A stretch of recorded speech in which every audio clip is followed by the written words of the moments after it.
Hello, everyone. As ICA's Executive Director, it is my pleasure to welcome you all to the third annual Levine Lecture with Nick Gardner. We have a truly special lecture ahead of us today. We're very excited about the turnout, which says a lot about how much this community values these types of conversations. If you have a question for Nick during the lecture, type it into the Q&A tab, and we'll do our best to get to as many questions as possible after the lecture. And with that, I will turn it over to Zach Muscovitch, ICA's General Counsel, who will talk a little bit about the Levine Lecture series itself, and will introduce our speakers today. Thank you again for being here. Enjoy the lecture. Thank you very much, Camila. I'm Zach Muscovitch. I'm the Internet Commerce Association's General Counsel and an IP lawyer. Good morning, good afternoon, and good evening to everyone joining us from around the world. Welcome, as Camila mentioned, to the third annual Levine Lecture. When the ICA honored Gerry Levine with its Lifetime Achievement Award, ICA board member Jay Chapman suggested that we establish an annual lecture in Gerry's name, not simply as a tribute, but as a way of carrying Gerry's work and influence forward. Gerry's contribution extends far beyond his books, articles, and commentary. Since 2021, he has hosted an hour-long call every single Thursday, bringing together members of the domain name community to examine UDRP decisions, debate emerging issues, and learn from one another. That generosity of time and that commitment to careful and open-minded discussion captured the spirit of these Levine Lectures. Our vision is that the Levine Lectures will become an enduring part of Gerry's legacy, a forum for scholarship, intellectual vigor, and serious independent thinking about the UDRP and domain name law. Each year, we invite a leading voice in the field to share their experience, question assumptions, and deepen our collective understanding. Tony Willoughby, a distinguished English intellectual property lawyer and one of the UDRP's most experienced panelists, delivered our inaugural lecture in 2024.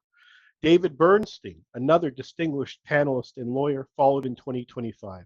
Today, Tony returns to introduce our third lecturer, Nick Gardner, who will take us inside the UDRP decision-making process and consider how artificial intelligence may affect it. Gerry, thank you for everything you've contributed and continue to contribute. Jay, thank you for the idea that began this tradition. Tony, thank you for returning to us. And Nick, thank you for sharing your time, experience, and insights with us today. Tony, over to you. It's both an honor and a pleasure to have been asked to provide some opening remarks today. First, I should like to pay tribute again to Gerry Levine, to whom we owe so much for his scholarship in this area. Thank you, Gerry. I first met Nick 40 odd years ago, well, in fact, exactly 40 years ago, in 1986, when he joined my firm in London, Herbert Smith, as a trainee in the patent department. I was a partner. I would like to be able to say that Nick's eminence in the field is all down to the skill of my teaching back then, but I can't for several reasons. One, he spent most of his time doing patent work, whereas I was doing trademark work and passing off. And more fundamentally, neither of us got acquainted with domain names until sometime later, sort of the mid-1990s, by which time I moved to another firm. When I got my first High Court decision involving a domain name in May 1997, I believed it to be the first of its kind in the United Kingdom. How wrong could I be? I found that 4 months earlier, in January 1997, Nick had got the first one involving a domain name harrods.co.uk. My case involved Nominet as a party, and when it was over, I was asked by Nominet to assist Nominet in recruiting panelists for its new DRS policy. Nick was our first recruit. He subsequently became a panelist for WIPO, and I think he gave his first decision in about 2002. He succeeded me as chairman of the Nominet appeal panel in about 2015 and is still in post. We work closely together on numerous Nominet appeals and the various iterations of the Nominet overview. Indeed, he's now in charge of producing the latest one. No doubt he'll tell me when he's ready to publish it, but it must be quite close. We worked closely together on numerous nominate appeals and the various iterations of the overview. He also participated from time to time in WIPO's annual domain name workshops. He has over the years made a significant contribution to the jurisprudence in this field, and at this year's nominate panelist meeting in Oxford gave us an insight into his newfound friendship with his friend Claude, which I suspect we'll hear something more about today. As a panelist, he's thorough, highly skilled, and keen to achieve the right outcome, whether it be for the complainant or the respondent. As a man, he is a good friend, self-effacing, generous with his advice. He's a deservedly well-respected panelist, and I commend him to you. Over to you, Nick. Gosh, thank you very much, Tony, for those kind and generous words. I am sincerely, hello everybody, welcome to this webinar. I am sincerely honoured to have been asked to do this. I really am. I'm quite touched by it, and to follow in the footsteps of Tony and David is a great privilege. So thank you for that.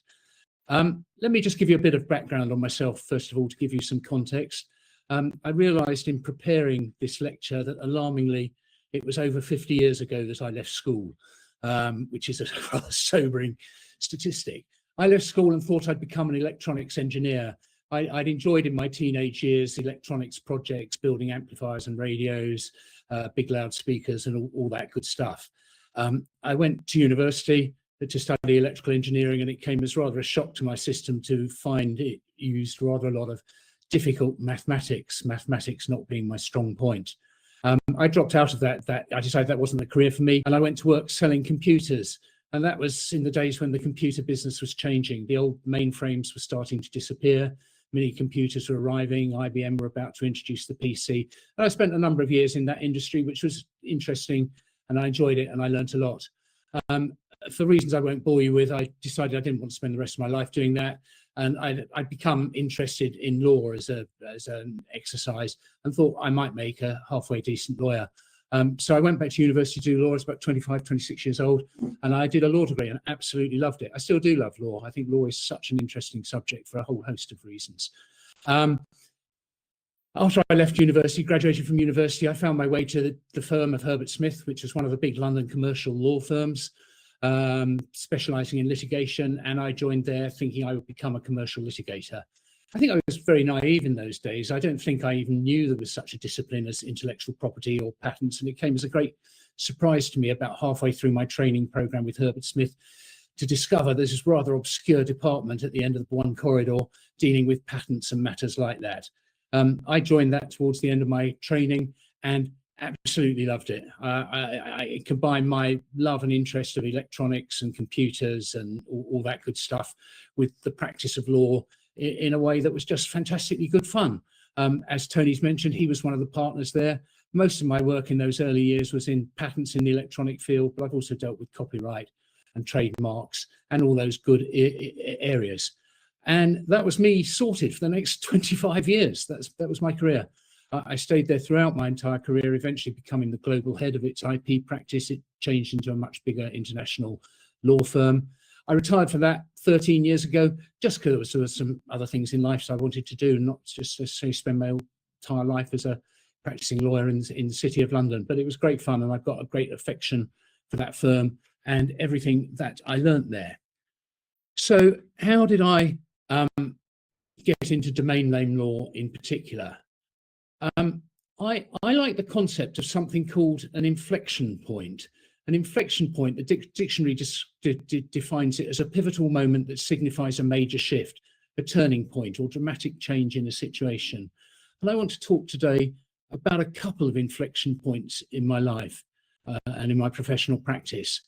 The first one occurred in, I think it must have been the early or mid 1990s, maybe 1994, 95, about that sort of time. I'd just become a junior partner at Herbert Smith, and as part of that role, I was sort of traveling a bit to attend conferences and meet clients overseas and so forth. And I can very clearly remember attending an AIPPI conference in Palm Springs in the States and sitting on a beautifully manicured lawn, listening to a learned presentation from a scientist from IBM. And he explained, and I think the presentation lasted about an hour from memory, and he explained in a very articulate and clear fashion what the internet was, how it worked, and how it was about to become commercialized, and how it was going to change everybody's life. And it was a stunning lecture, and one I can remember to this day. And you know, I think I absolutely got it. I don't always get things, but I think I got it in that lecture. I remember being absolutely blown away and thinking, boy, this is just like people must have felt when William Caxton invented the printing press. Our world really is going to change, and it's going to be incredibly significant, and nothing's going to be the same again. I felt very strongly about it. Now, of course, if I was an entrepreneur rather than a lawyer, I should have immediately given up my day job, gone and raised as much money as I possibly could and invested it in all sorts of things, not least domain names, which were pretty readily available then for amounts that might be rather surprising looking at them now. But I'm not an entrepreneur, I'm a lawyer, really. I'm a better lawyer than entrepreneur. So what I did instead was go back to my firm, Herbert Smith, and start pestering them about this thing called the internet and how it was going to change all our practice, and how we were going to have things like email, and associates were going to be able to communicate directly with clients, and all that sort of good stuff, which absolutely horrified half the partnership and came as a very unpleasant surprise to them. But that was what I did, and we gradually moved forward into that era. Interesting times. But one consequence of that activity on my part was that when one of the firm's existing clients, Harrods, the well-known London department store, when that department store discovered that it didn't own Harrods.com and it wanted to start developing its fledgling website, it came to its lawyers, Herbert Smith, and the then senior partner, I imagine, thought, oh, that bloke Gardner knows something about these internet domain names, whatever they are, we'll give this one to him and let him sort it out. So there we are, late 1996. I was bringing high court proceedings for trademark infringement on behalf of Harrods against a chap called Michael Lorry. And as Tony mentioned, we succeeded in that action and applied for summary judgment and received summary judgment early in, I think, January 1997. And at that point, I became more famous than I've ever been before or since, I think. It got an enormous amount of publicity, and I didn't get emails because not many people had emails in those days, but I got faxes. Remember those? I got faxes from people all around the world, literally hundreds and hundreds of them, wanting copies of the judgment and wanting to know about it, copies of the pleadings, and so on and so forth. So that was an interesting time, and that was my introduction to domain names. Shortly after that, things got a bit trickier in that I had another action against the same defendant, Mr. Lorry, who'd learned a bit as a result of the Harrods action and was a bit better informed, really, as to how he went about it. And he had registered a domain name, which I would describe as BAA.com, the three letters BAA. Or it might have been .co.uk, I can't remember. But anyway, my client was the British Airports Authority, commonly known as BAA in the UK, which operates Heathrow Airport and various other airports. And we thought we would rather like that domain name back, and it belonged to us, we said, in those proceedings. As I said, he clearly learned as a result of the Harrods case, and he had the website resolving to a website, which is quite a sophisticated website for those early days, in that its landing page changed very regularly indeed. And it always featured a picture of a sheep, the animal, a sheep, jumping over a gate or a fence or a hedge or another sheep, but in midair, a sheep in midair was the landing page. And it carried a caption along the lines of "bar, a site devoted to sheep." And underneath this picture, it had the tagline "woolly jumper of the day." And that's kind of a pun in English, because the word jumper in English, as well as referring to a sheep in midair, refers to a woolen type of overgarment, a pullover sweater. And so that was quite a clever pun. And I think you can immediately say that the other thing he did on the website, which again was quite sophisticated for those days, was invite visitors to this website to submit via an online form details of any organization in the world that could be represented by a three-letter acronym BAA. That list got up to about 400 or 500 different organizations as the action proceeded. I think you can fairly readily see that is a much more complicated and difficult action to bring than an action on behalf of Harrods, where the word Harrods, with one or two very obscure exceptions, doesn't refer to anybody except the department store. The letters BAA can obviously refer to sheep or any number of other organisations. Suffice it to say, that action settled. We didn't get as far as the court door. It was the first of my actions involving three-letter acronyms. I'm going to come back to that subject a little later in the talk, because there's a number of other three-letter acronym cases have featured over my career. Then, as Tony said, the UDRP arrived, and I was appointed a WIPO panelist. I can't honestly remember how that happened. I think they must have asked me. I don't recall applying, but I may be wrong in that. And that's now 26 years ago. And then, as Tony said, Nominet introduced its DRS, and I joined that panel by invitation. And some years later, 2016 or 2015 or 16, as Tony says, I took over him for chair of the appeal panel. Nominet's DRS is loosely modelled on the UDRP, but with some bells and whistles, which include an appeal process which takes place. And relatively recently, I've been appointed a panelist for the forum as well. I joined their panel in about 2024. If you're interested in statistics, I think I'm heading towards around 600 cases, 600 reported decisions. In about 25% of those, I found for the respondent. The other 75% I would have found for the complainant. I've got our reverse domain name hijacking findings in about 7% of my decisions, according to the statistics I was looking at. So, why do I do this? Probably not to get rich. You know, there's a modest remuneration. The rates haven't changed in 26 years.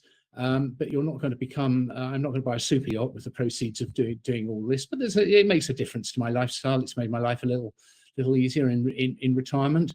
In the early days, I did it because I thought it was cutting edge law. It was something new, a developing area of law and technology, and you wanted to show your team at work and your clients that you were ahead of the curve on learning about all these sort of things. And at the time, we thought it wasn't going to last very long anyway. Something else would come along and replace it. And boy, were we wrong about that. Then as time goes by, I think you stick with it. It gives you opportunities for networking, for meeting lawyers in other jurisdictions, for meeting possible clients and so forth. And it's something to put on your resume that you hope persuades people you might know what you're talking about, and so on, which I imagine are some of the many reasons that people tend to do it.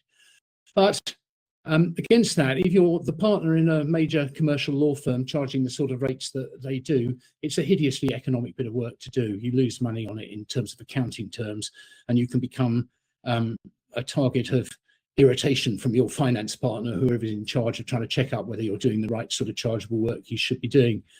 I think on that note, just to digress briefly, I see, and I imagine other people see, quite a lot of complaints from big law firms that are surprisingly poor. And I think that's the reason. I think the economics of it don't really stack up for big law firms, and they tend to delegate it to somebody who doesn't know what they're doing and then don't check the work well enough, and you get very poor complaints. That you tend to get much better complaints, in my experience, from small specialist practitioners than you do from big law firms, with some honourable exceptions. Interestingly, partly because of that economic action, I've never filed a complaint or a response. I've never actually acted in the UDRP case at all. When we were at Herbert Smith, we tended to encourage people who wanted to do them to go to somewhere smaller and more specialist, because we knew we would just end up, somebody would be unhappy about the finances, which is kind of interesting. Why do I do it now? Now I'm retired. I retired 13 years ago, I think maybe 14 years ago. I do it because it's interesting. I think it's interesting. I think it's collegiate. You get to meet the sort of people on this call, which I enjoy. And it keeps my mind working, and I'm not too worried about the time I spend doing it. I do a lot more cases now. I just looked up the figures before I came on this webinar. I've done about 60 so far this year. So I'm doing roughly 2 a week, something of that nature. And the other reason I do it is it's a way of staying abreast of changes in technology and changes in society. You get little snapshots into industries and areas that you might know nothing about, and it helps keeping up with that. And I really enjoy it. I, digressing, personally remarried late in life, and I have a very young son. I've got a 6-year-old son, and I want to sort of stay abreast of the future that he's going to face. And I'll say a bit more about that. But it's interesting, and I'll give you an example of this on a case I did last year. The domain name was Charlie D'Amelio merch.co. I'm prepared to hazard a guess that most people on this call probably don't know who Charli D'Amelio is. I certainly didn't. I'd never heard of her. But one statistic stood out.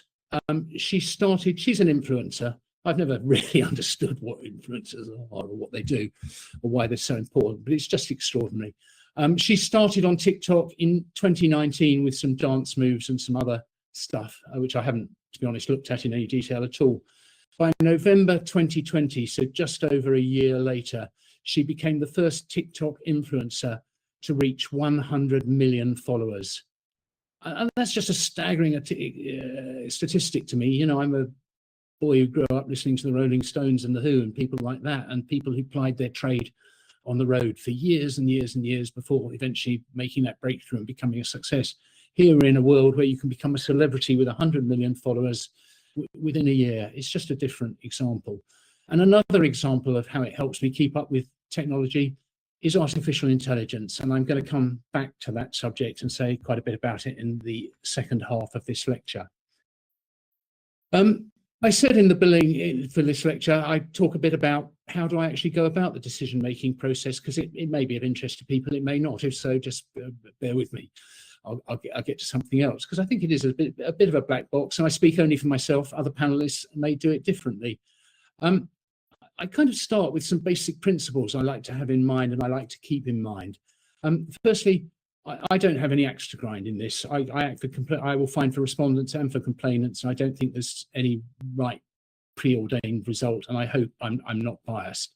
I like to think I produce a fair decision that makes sense to somebody reading it, and that the losing party can understand why they've lost, particularly if it's a more difficult case. I think if you're an out-and-out cyber squatter in the traditional sense, you don't need too clear an explanation of why you've lost, but even so, I will still give you one. I'm conscious it's a summary procedure, and the sort of advanced weapons of commercial litigation, you know, be it discovery, depositions, oral cross-examination, all those things aren't present, and you need to proceed with some care. I'm also conscious that some domain names are worth very, very large amounts of money, extraordinary sums of money, tens of millions of dollars. And you need to proceed with care, and it's probably not the right forum for adjudicating those sort of disputes unless it's a very, very clear case. I'm also conscious the other side of that coin is that, of course, if somebody is dispossessed of a domain name, it's very, very easy for them to go out and re-register a variant on a theme with a similar name. I'm actually surprised we don't see more cases of people doing that. You do see them from time to time. With all those principles in mind, I don't think I'm lazy, but I don't want to do more work than I have to. And I don't want to write a decision that's longer than it has to be. I try and be economical with what I produce. I try and produce decisions that are accurate and don't have mistakes in them. I don't want judges or people I respect saying, how on earth did that idiot Gardner produce this case? You sometimes come in for criticism, and that's fair enough. I'm quite happy to take that.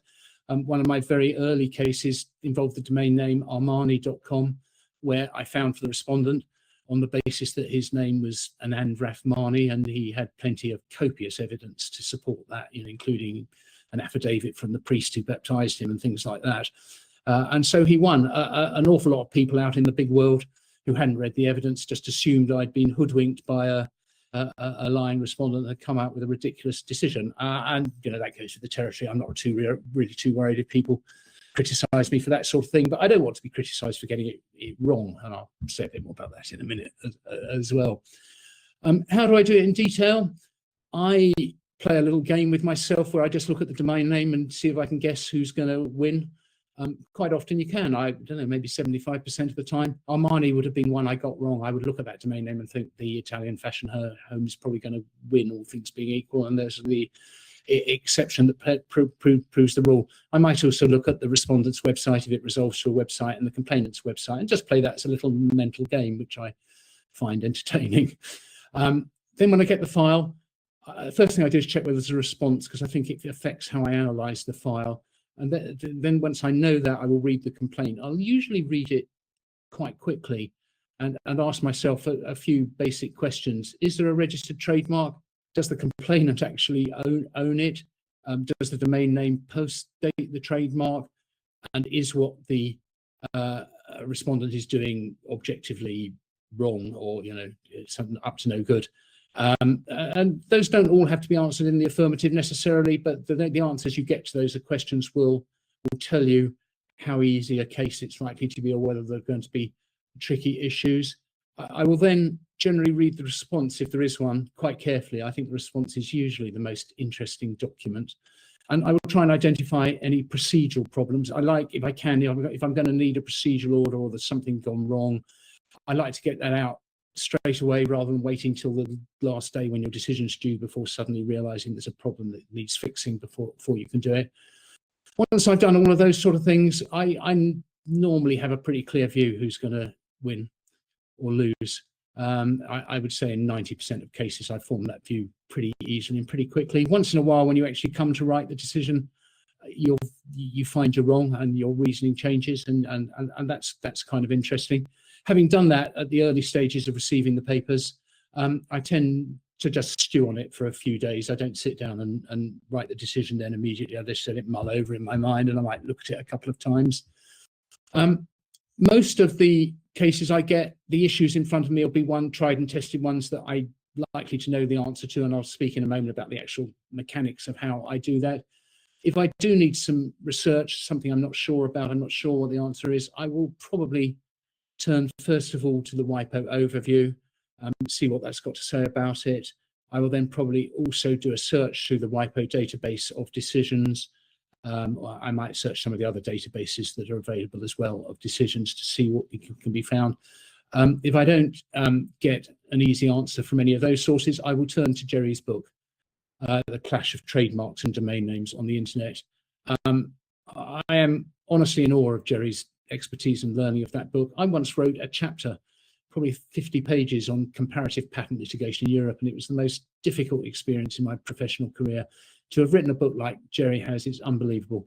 And for those of you who haven't got it, you should have it. I just commend it to you. It is an absolutely superb work. And I had one of those the other day. I had a case where it was a trademark. The trademark relied on was entirely a design mark with obviously the words in the design, but the trademark owner had disclaimed every single word in the registration, and I'd not dealt with that before. There's a section in Gerry's book dealing with it, pointing you at the right cases, which confirmed what my instinct was, that they probably didn't have any trademark rights to rely on in those circumstances.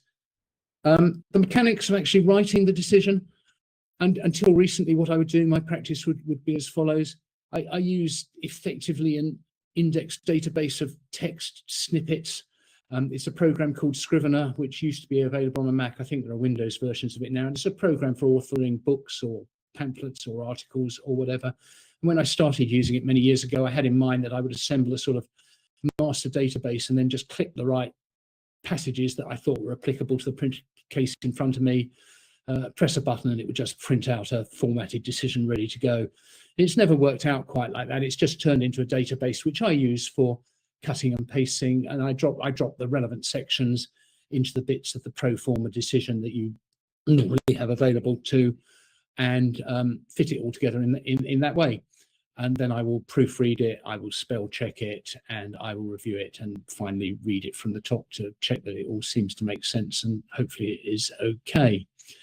The typical time it takes me to do that varies obviously quite a lot. If it's an absolutely slam dunk cyber squatting case with no response filed, I can probably do it in between 60 and 90 minutes, hopefully, if I crack on. If it's a reasonably easy no response case, I can do it in a couple of hours, I like to think. If it's a relatively easy, clear case with a response, and whichever way my decision goes for the respondent or the complainant, I reckon it probably takes me 3 or 4 hours. More difficult cases, 4 to 6 hours or maybe longer.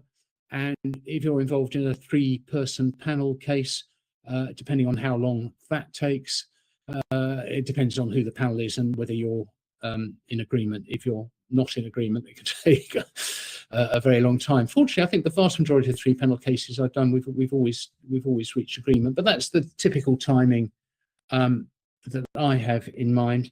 I was just going to say a bit more about 3-letter domain name cases, because I think they're interesting. The acronym cases. I've done, I think, 40, but as UDRP cases, I think I've done 14 of them. I could find 14 of them. In 10 of them I've found for the respondent, always because it's an acronym, and hey, people just register acronyms. Every single 3-letter acronym is taken, and they're registered for their inherent value as an acronym. So you'll find lots of those if you do an appropriate search of mine. The most interesting, perhaps one that would raise your eyebrows, is AXA.org. I think there are some 3-letter acronyms. I mean, I always cite IBM and BMW and so on as being so well known that maybe you can succeed against another 3-letter acronym that's the same as your mark. And I think AXA.org might be one of those. But it turned out, and again, if you'd asked me looking at the domain name, I'd have said probably AXA, the insurance company, likely to win that one. In fact, it turned out AXA.org had been registered by a not-for-profit advocacy organization in the United States called Advocates Across America, and the AXA stood for Advocates Across America, and that was an entirely coherent explanation which led to the respondent winning. There are 4 cases where I have found for the complainant. One of them was BDO.com, where the O had an umlaut above it. It's one of those internationalized domain names. And that was targeting BDO, the accountancy management consultancy firm. So that was fairly clear. One was YSL.AE, that was targeting Yves Saint Laurent in the Arab Emirates. One was, I think, LDW.com, and the domain name had actually been stolen from its previous owner by fraud. So that was really easy. And the other one was Aku.com. I got a lot of stick for my decision in Aku.com. It was a Chinese registrant and no response case. And the complainant, who was, I think if I remember rightly, an Italian athletic footwear company, had quite a significant presence in China and quite a significant business there in terms of exhibiting and what it was doing. And I felt, on analysing it and looking at the rules for no response cases, that it had got over the threshold of requiring a response from the respondent explaining why it had done the registered the domain name, and no response having been filed, I found in favour of the complainant. Hey, maybe I was wrong. A lot of people said that in the absence of specific targeting, you can't treat a 3-letter domain name that way. And there are a lot of learned articles. I think Zach wrote one actually, taking issue with my decision. And as I say, maybe I've got it wrong. I don't know. Next time I get one of those, I'll look at it again more closely, because I think it's an interesting and problematic area. I think no response cases can be problematic quite a lot of the time, actually. Just see how I'm doing for time. Oh yeah, we're doing fine. Right, that was then. It's all changed. I'd like to come on to my next inflection point. You remember my first inflection point of the internet dawning on me and how it was going to change everything. My next inflection point is the world of artificial intelligence. Until about a year ago, I was completely neutral on this subject, agnostic. I really didn't have a view on it. I'd looked briefly at ChatGPT just out of interest, but hadn't really turned my mind to whether it was any use to man or beast. I'd seen various articles and the reported cases where lawyers in various jurisdictions had got into difficulty in cases because of filing briefs using the assistance of various AI engines, and including what are called hallucinations, which I'm sure most people are familiar with, just citations that the AI engine has made up in their brief, which all seems very entertaining. So I was aware of it from that point of view, but I didn't really have any view at all as to whether it had any direct relevance to my practice, or indeed whether it had any direct relevance to anything else I wanted to do. That changed when along came D 2025-2512, which is a decision from WIPO that they sent, a case from WIPO, UDRP complaint that they sent to me, where the domain name was AI-Claude.com, and the complainant fairly obviously will have been Anthropic, the people who make the Claude AI large language model engine. And that interested me, and I read the evidence in that case, and the most startling thing in the evidence in that case, which leapt out at me, was the fact that Amazon, who we all know and love, of course, had invested $4 billion in Anthropic. $4 billion. I was just staggered. I honestly, maybe I'm very naive, maybe I'm still very naive, but I was staggered at that figure. And I thought, crikey, I must do something useful if they're prepared to put $4 billion into it. So let's go and have a look at it. And pretty much there and then, I dropped what I was doing. I dropped dealing with the UDRP complaint and headed over to Claude AI to take a look at what it did. And, you know, it's very easy to say you're blown away by something. And it's probably a phrase that is widely misused, probably by me as well. But I was blown away by it. I was just staggered at how easy it was to use and what it could do. The first thing that staggered me, I've had a hobby over the years of dabbling in computer programming and playing with various different languages and so forth. And as people who know that sort of area will know, they're all usually very rigid syntax, and you get one comma wrong or one full stop wrong, the thing falls over and won't run. The interface into Claude was not like that. You could just talk to it at all. So what did I do? One or two of you who know me well will know that when I left Herbert Smith, I had ambitions to write the world's great science fiction novel. I'm still going. I haven't given up, but I haven't got that far. But I've got about 10 or 12 chapters down over the years. Once in a while, I write a bit more. And so I thought, well, I'll give this to Claude. So I said to Claude, here, take a look at this. What do you think of this? And I was absolutely staggered, honestly. 5 minutes later, it came back with a detailed critique saying what it liked, what it didn't like, what it thought worked, what didn't work, some suggestions for improvements, and so on. And all of it was intelligent. All of it could have been written by a human being. And I was just, I really was, I just couldn't believe it. And so I then said, oh, this may have been foolish, but okay, you're that clever, write the next chapter. And off it went. 5 minutes later, back comes the next chapter with some comments and suggestions. And you can now see why the world is being filled with crappy novels quite quickly, because it wasn't bad, but you know, it needs some more work. But anyway, that's an area that I may well go back to and explore a bit further when I have the time. Having done all of that, I'm afraid I couldn't resist. So I said, let's try you on a UDRP decision. And so what I did was I uploaded 3 or 4 of what I thought were my more useful precedents that sort of cover some of the basic points that you tend to come across very often. I uploaded the WIPO overview and I uploaded the UDRP itself. And then I gave it a case and said, away you go, produce a decision for me on this. I should give you a disclaimer. I'm no expert at this. I'm just, you know, we have a saying in English in the UK, I don't know whether it translates to America, I'm just flying by the seat of my pants.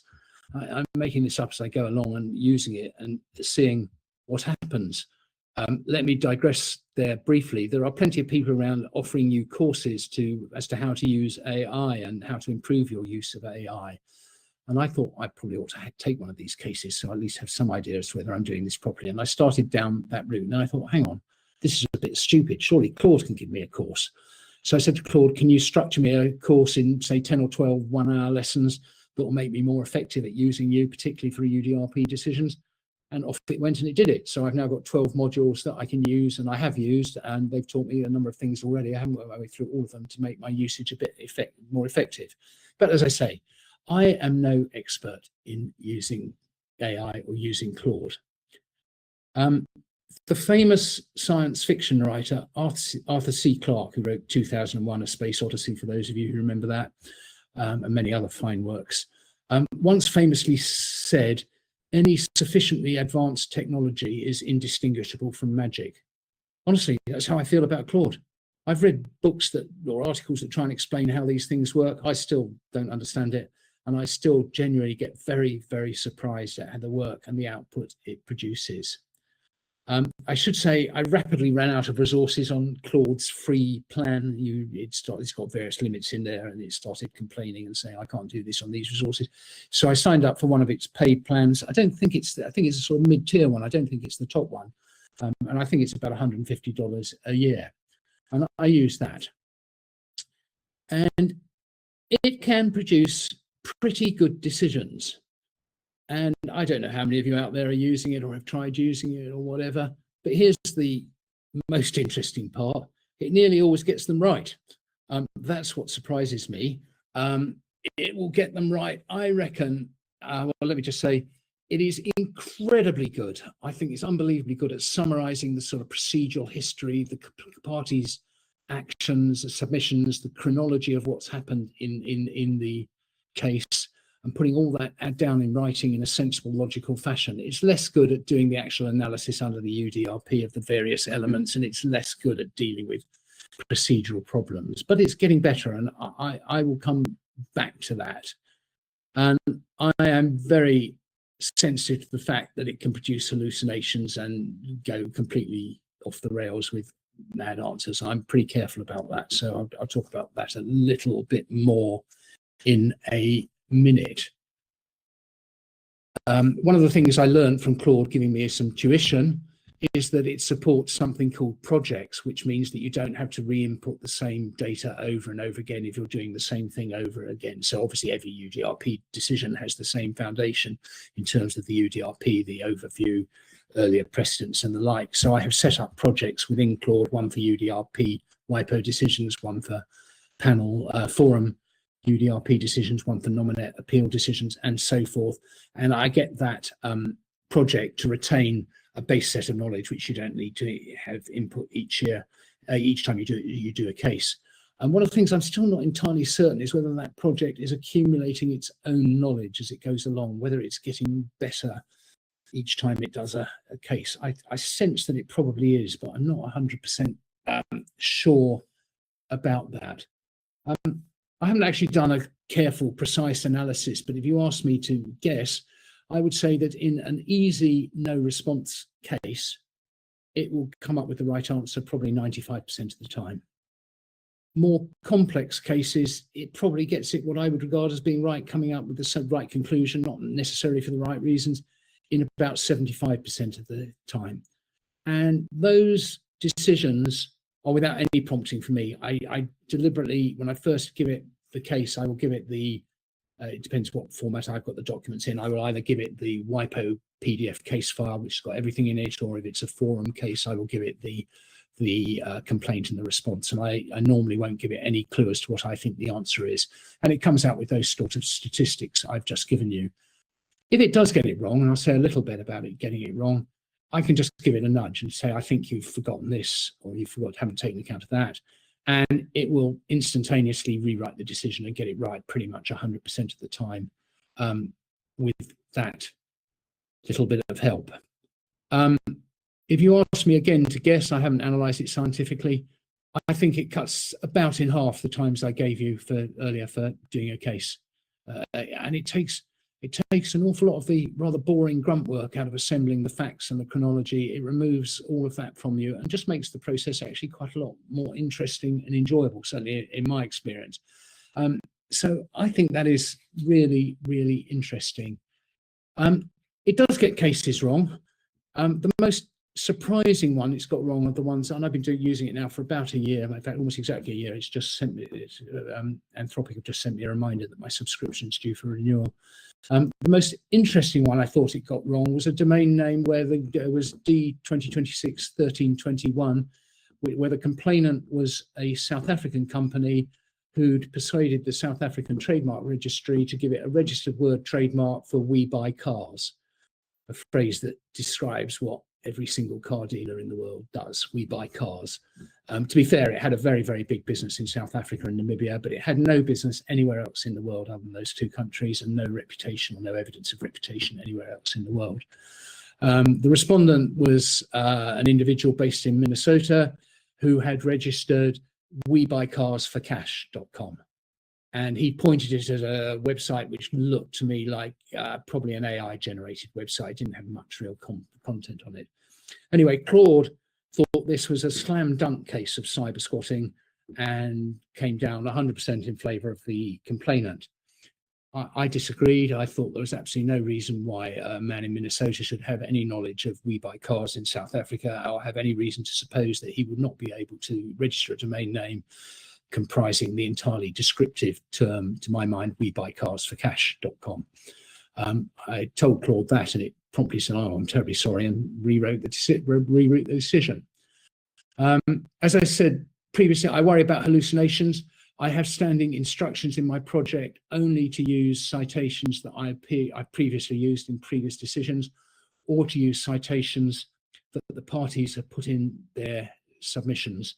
And if you're doing the latter, please highlight it for me in highlighter so that I can check it for myself and make sure that it itself is not a hallucination and is a genuine case. I tend to, as I say, I use Claude more for all the legwork, and I tend to still use my standard passages for the sections dealing with the reasoning under the UDRP as to why you are reaching the conclusion that you do reach. But my store of knowledge expands with some of the things that Claude comes up, and it's interesting from that point of view. The corollary, of course, of Claude getting it wrong, which only really dawned on me the other day, is that I can get it wrong as well. And that was an interesting case I have, where I won't give you the details because I still haven't published my decision. But it's a case where I looked at it and I thought the domain name was pretty unusual and pretty distinctive. It was a 6-letter domain name, if I remember rightly. It was a 6-letter domain name. And I thought it was unusual and distinctive, and it was a no response case, and the domain name was owned by a domain name investor. And my initial inclination, I hadn't wrote my decision, but my initial inclination was to be minded to fine for the complainant, given that's what I thought was the distinctive nature of the domain name. Anyway, I gave it to Claude to produce a first draft, and I thought, oh, it's got that wrong. Why is it finding for the respondent? And I had a look at it, and Claude had spotted something that I had completely missed, or indeed didn't know, which was that the domain name was just a portmanteau combination of two extremely common Spanish words that had a particular meaning.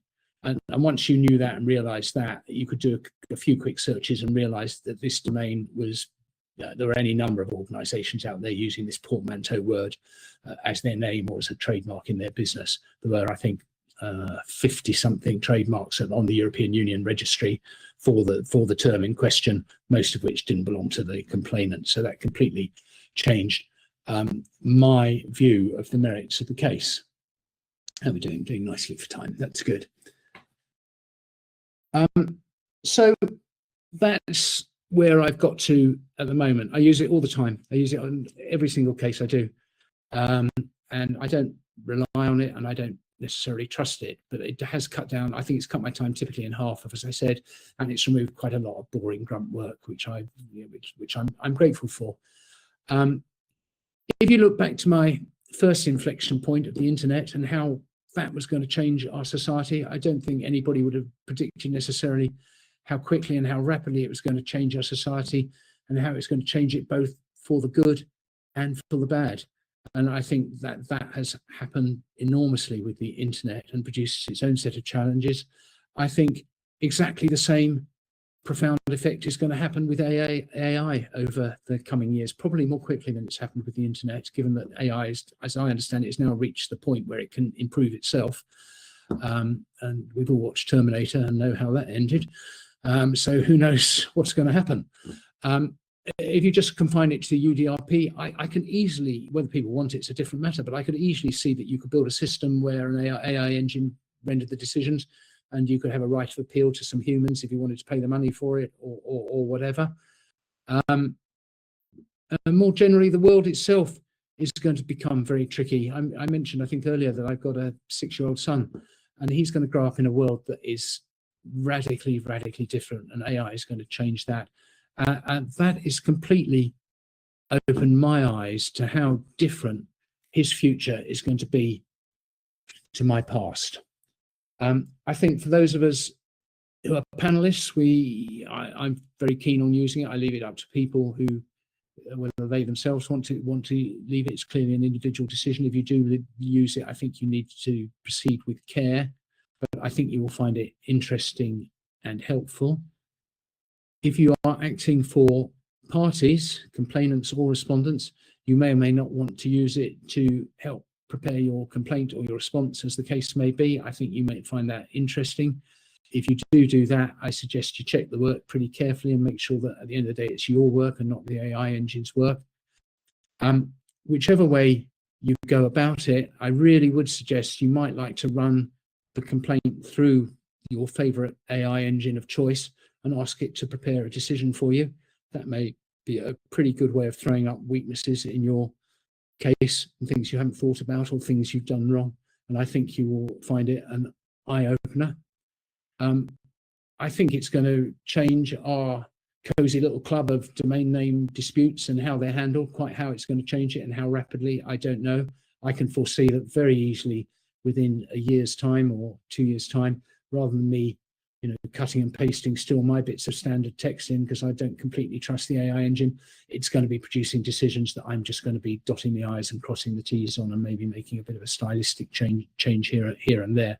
I think it's going to improve very, very quickly. More generally, in the world at large and the world out there, what's going to happen? I think we have no idea. I'd like to give you a couple of quotes from a guy called Dario Almodi, who is the CEO of Claude, Anthropic. I'm struggling for the name. He's the CEO of Anthropic, and he's quite good at producing nice soundbite quotes. But these two are, I think, good, both by him. Quote, "I believe we are entering a rite of passage, both turbulent and inevitable, which will test who we are as a species."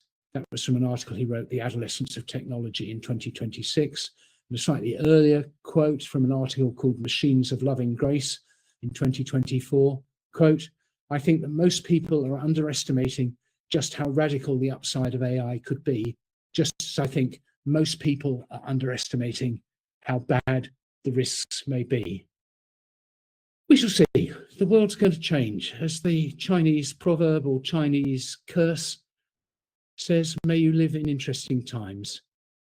Thank you for your listening. Thank you for coming. I hope you found it interesting. I'm very happy to take any questions or explain anything further if that would be helpful. And once again, I really am honoured to give this lecture to Gerry, who is just a tower of strength in this game. Thank you all very much. Thank you, Nick, so much for the lecture. And I will now turn it over to Gerry Levine for his remarks. Gerry. Thank you, Camilla. Yes, thank you, Nick. A wonderfully amusing, thoughtful presentation. I'm going to pick up on the AI theme from another angle for a couple of minutes.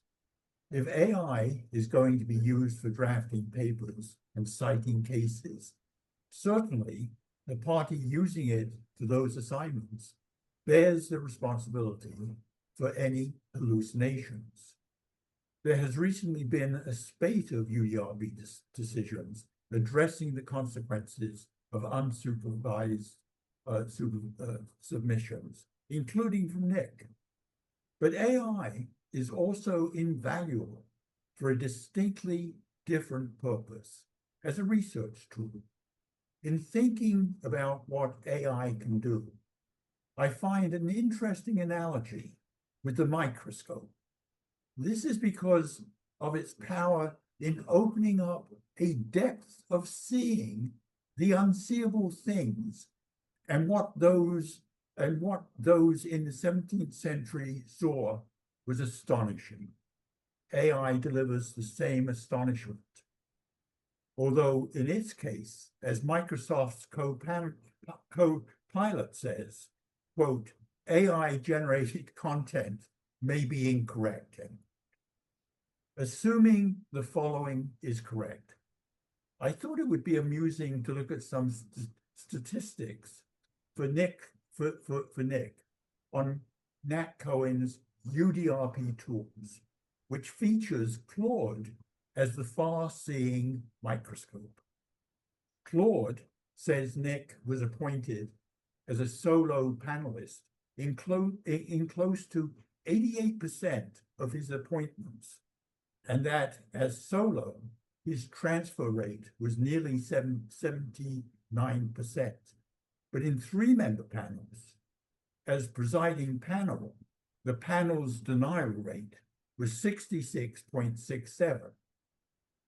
This is explainable, of course, but what an extraordinary swing. Incidentally, the prize for the most transfers goes to another panelist at 98%. Again, Nick, a wonderful presentation. If any of this is hallucination, take it up with Nat's Claude. Bye-bye. Thank you, Gerry, so much. We are honored to have you here today. And I will now turn it over to Zach to lead us through the questions for Nick. Thank you, Gerry, again. Nick, absolutely fascinating lecture. I enjoyed every minute of it and hung on your every word. There's so many things I personally love to ask you about, but I'm afraid we don't have time for everything. I'm going to pick a few of the questions that are from our valued attendees, and boy, do we have so many panelists and counsel from all over the world. So pleased that you're able to join us. And I also, if I can, I have a few questions I'd like to ask you about softballs, of course, Nick. But here's one question from Andrew Lothian. You may have heard of him. He's, I think, a panelist at WIPO. Oh, Andrew, very well. Yeah. Yes, of It's a course. good question. No. Thank you so much for the question, Andrew. Love your work. This is the question. It sounds like Nick generally uses Claude to produce a first draft in a case. Has he ever written a UDRP decision without assistance from Claude and then asked it to critique his reasoning? If so, how did Claude get on, and was it criticism of value? If not, would he ever consider doing this? I don't think I have done that. And funnily enough, it occurred to me preparing this lecture that one of the things I'm not doing, which I probably should be doing, is I'm taking Claude's output as a first draft and then converting it in the manner I described into a finished decision. I'm not giving Claude back the finished decision. And I think I should be doing that, particularly if Claude has the ability to learn. And Claude's ability to learn and how it learns is still something that I confess I don't fully understand. But I think to the extent it does have that ability, I ought to be giving it my decisions. And I think Andrew's suggestion is a good one. I should be giving it some decisions that that it hasn't had any input, and asking him to critique them. I'm sure it would. Funnily enough, as somebody mentioned when introducing me, I'm writing a revised version of Nominet's overview at the moment, and I am using Claude to critique that, and it's fantastic. It really is unbelievably good at critiquing, finding duplication, finding errors, suggesting corrections. It's very, very good. Okay. Here's another question. It's a bit technical, so I'm not sure how much you're able to answer at the moment, but it's from Chris Hoffman.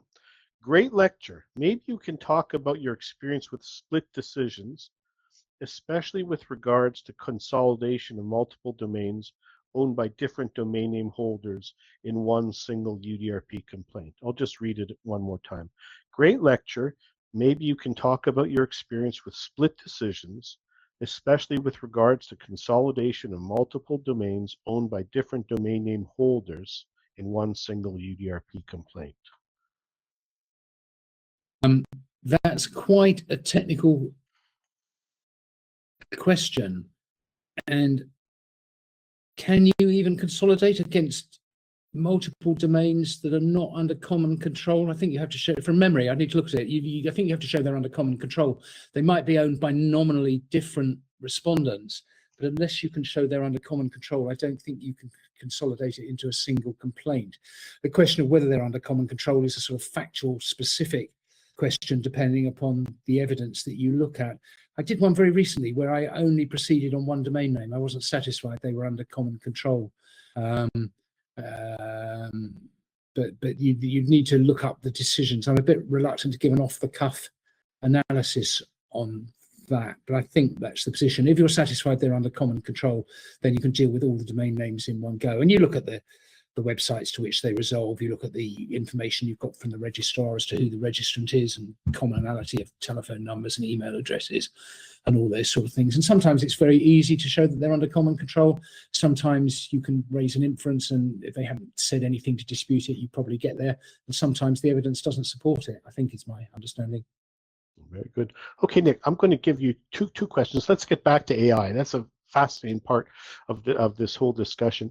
So I want to take you back to what you described as your first inflection point, when you were sitting there in Arizona on the manicured gardens, and there was that IBM scientist who described what the internet was, and that was quickly going to become commercialized. And this appears to be a kind of eureka moment for you, realizing just the robust full potential of how this was a transforming technology. And then I think you related it to how we're kind of at a comparable point now with AI.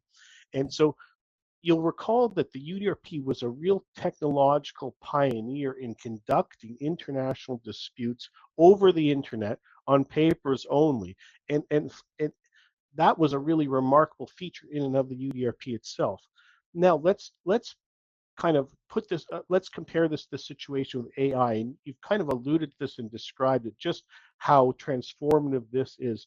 What, and you said you weren't quite certain of how this is all going to shake out, which none of us are, but I lost Zach. I don't know whether other people have. Let me address the question that I think he was asking.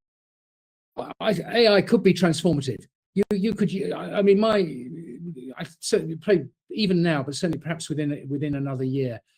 My sense is that for easy cases, it's close to getting them 100% right. And for more difficult cases, it's going to get better and better. And you could, if you wanted to, and if there was buy-in to it, you could devise a system that was faster and cheaper, and you have your first decision just given by an AI engine. And maybe people live with it. And if they don't like it, then I don't think we're at a stage where you're going to give the AI the ultimate responsibility, but you have a right to then file to have it go to a panelist or to a panel of some sort to be reviewed. But that would deal, I mean, how many cases do we all see where it's just out and out cyber squatting and it's clear who's going to win?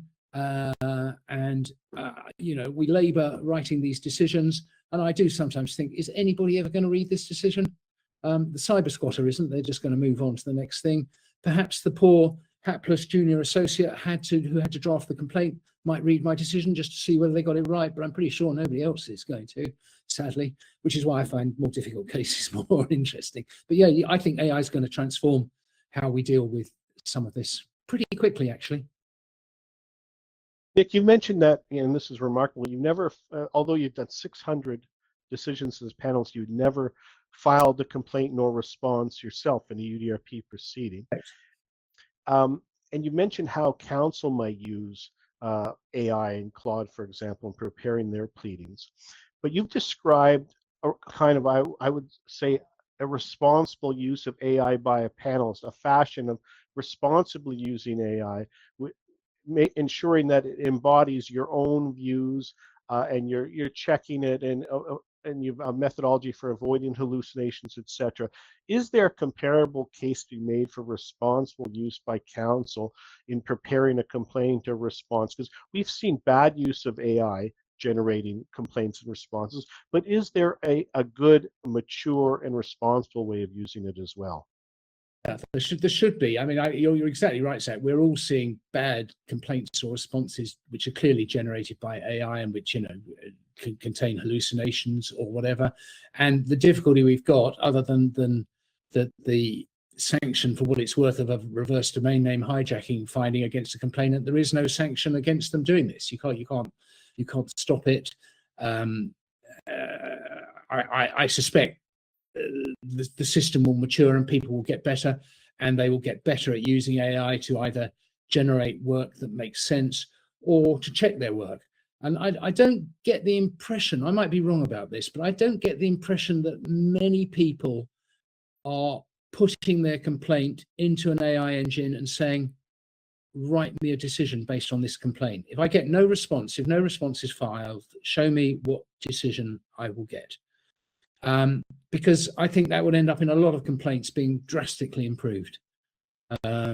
It immediately, if you do it, if you know, even with my limited experience and what I'm doing, Claude will very quickly tell you what's wrong with your complaint, what's missing, and why you're going to succeed or why you're going to lose. So I suspect things will mature and things will get better, but it's going to be interesting over the next few years. One last question, Nick. You described your methodology for analyzing a case as a panelist once it comes in. You first try to guess the outcome, and then you by looking at the domain name itself, and then you look to see if the trademark registration or right exists and that it's owned by the complainant. And then the next step is to ensure that the domain name registration postdates the trademark right. And so this is how you broadly describe the steps in your analysis as a panelist. My question is, has your approach or the procedure and steps of your analysis changed over the years, from once you first started practicing as a panelist to now? Has the law, the UDRP policy hasn't changed, one word, but has your approach or interpretation of the UDRP policy evolved over the years? Has the value of domain names, which has grown over the years, affected the way that you approach a case? I'm trying to identify how you as a panelist see cases differently, if at all, over the years. Well, I think the business models that are used to monetize domain names have changed beyond all recognition, really, back from the very early days. And most of the cases we got in the early days were pretty clear cases of cyber squatting, or and now there are so many different business models out there and ways you can monetize a domain name that I don't think anybody had in mind when the UDRP was first written. And so you've got to get your head around those and deal with those. And I think I'm more wary of finding for complainants given those sort of situations. I think I've got faster at reviewing complaints. A lot of stuff that appears in complaints is largely irrelevant, and almost all the stuff that appears in tends to get filed as exhibits to complaints is of very little relevance. There's usually one or two exhibits that you need to look at, but most of it is you rarely actually look at. But I think that, as you said, Zach, the three core, the core issues under the UDRP remain the same. And I've always been conscious that it is a finding of bad faith against somebody, and maybe I'm old-fashioned. I tend to take that seriously. I don't think you should find bad faith against people unless you think they have acted in bad faith. That's kind of my view on it. It's always been my view on it. Okay, well, thank you so much, Nick. I'm glad we got, especially that I got to ask you some questions. Back to you, Camila, for closing remarks and wrapping up. Thank you so much, Zach. Thank you so much, Nick, for the lecture, for joining us here today. I would like to thank everybody for joining us for this lecture. We will post the recording for those of you who couldn't be here live. And to the entire UDRP ICA community, please let us know what type of topics you would like to hear from us about in the future, and we'll do our best to provide those. And I just tried to bring Tony back on just for a final goodbye from everybody on the call today. So thank you again, Zach, Nick, Tony, and Jerry. Thank you so much. Thank you, Tony. Thank you, Nick. Thank you, Camila. Absolutely, my pleasure. I really enjoyed it, and a great honor. So thank you very much. Thank you, Nick, again. Take care, everyone, and have a wonderful rest of your day. Take care.